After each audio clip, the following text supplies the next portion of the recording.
What's happening, everybody? We're here in my office at Superior Mint. Hope everyone can see all right. It's been a good year so far. Feeling great. Just got back from my vacation. And I just wanted to do a quick video because I've had several people ask me just advice for starting a business. Now I have a unique perspective because I didn't set out to start this company, but I am really lucky that I'm a part of it. I did have my moment though last month, as I know most of you know, where I decided to quit my job and go full-time as an entrepreneur. So I'm just going to give you some advice basically from my own perspective and from my own experience. And one thing I've noticed is I'm putting a lot more hours in here in my own business than what I would be putting in if I worked for somebody else. So if you break it down in terms of how much per hour you get paid, at least in the beginning of starting a business, you're going to make probably a little bit less than what you would at a job. But the nice thing is, if you're going to a job, you're going to clock in and clock out at the same time every day, and there's a limit to how much your paycheck is. And that's what I was feeling at my last job, is that no matter how hard I worked, there was that glass ceiling. Now, if you have a job where you make commission or there's different incentives, that can be a really nice thing. And there's plenty of people who have become millionaires and multimillionaires from working commission for somebody else. But in terms of a strictly trading hours for dollars, there is that limit. Now you can get raises, you can move up, and that's great. And depending on how much you make, you might not even have the desire to want to quit and start your own business. But for those who do, you just have to realize going in that it's not going to be easy. You're going to have to work harder and make less until you get it off the ground. And a lot of people, I want to start a business, but I don't know what kind of business. Well, for that, I would say, figure out what your skills are. I'm a firm believer that we all have unique skills and that everyone has something to offer the world that they can do better than somebody else. And whatever that is for you, you know it, I don't.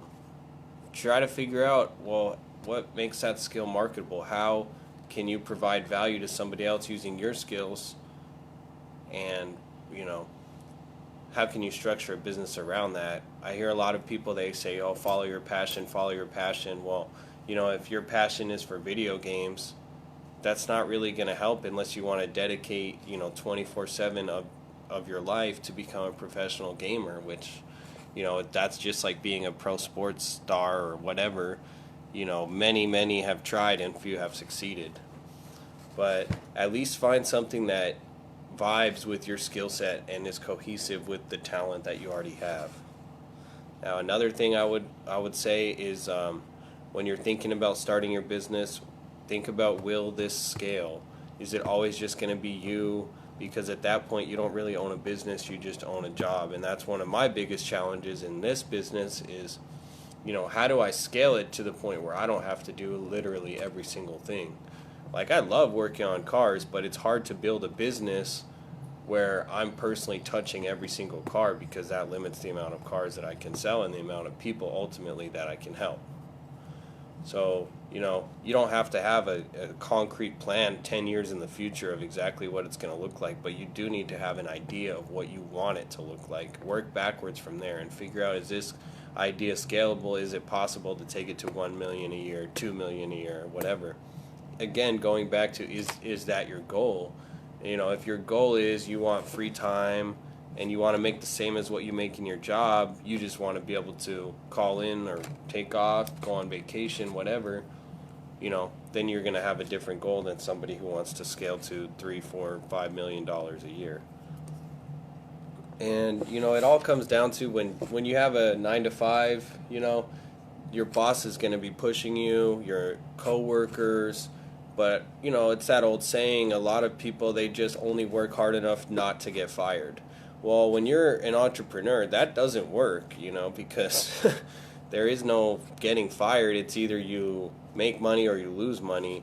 There's not a whole lot of in between. So, If you don't really, really, really, really want it and you're not willing to put in 12, 14-hour days, now that's not going to be every single day, but, what's up, guys? If you're not willing to put in the effort, it's not going to be easy for you.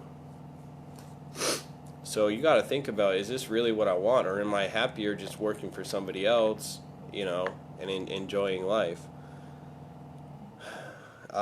Is it a business or a job? I touched on that. How many hours are you willing to work? Okay, so for me, the one thing that I've noticed that's really pushed the needle is, being super humble and just realizing that I don't know it all and I don't even know much.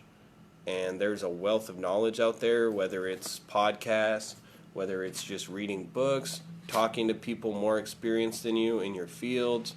You have to go out there and educate yourself and invest in your knowledge and yourself. But if you think, oh, I got this, I already know everything, I don't have anything to learn, then, more than likely you're going to fall on your face. So I think it's really important to humble yourself and be willing to learn and be willing to soak up the knowledge and realize, hey, you don't know everything.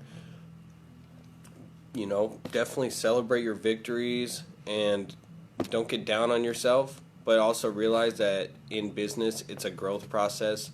There is no finish line. Simon Sinek, he says it's an infinite game, and the game is just to keep the game going. It's not like football where there's the first quarter, second quarter, third quarter, fourth quarter, the game ends, and you move on with your life. In business, the game only ends when you quit. So, you just have to realize, if you want to be a business owner and you want to be an entrepreneur, at least my advice would be you have to adapt a growth mindset and constantly be reading and educating yourself and learning. And hopefully, that was helpful. I'm not trying to sound all holier than thou, like I know it all, because I absolutely do not. But I've also been doing this for 4 years, and if there's something that I've learned that I can help somebody else with, hey, I'm happy to do so. So anyways, guys, I'm going to get back to it. I got a few cars I'm working on here, and hope you guys have a great day.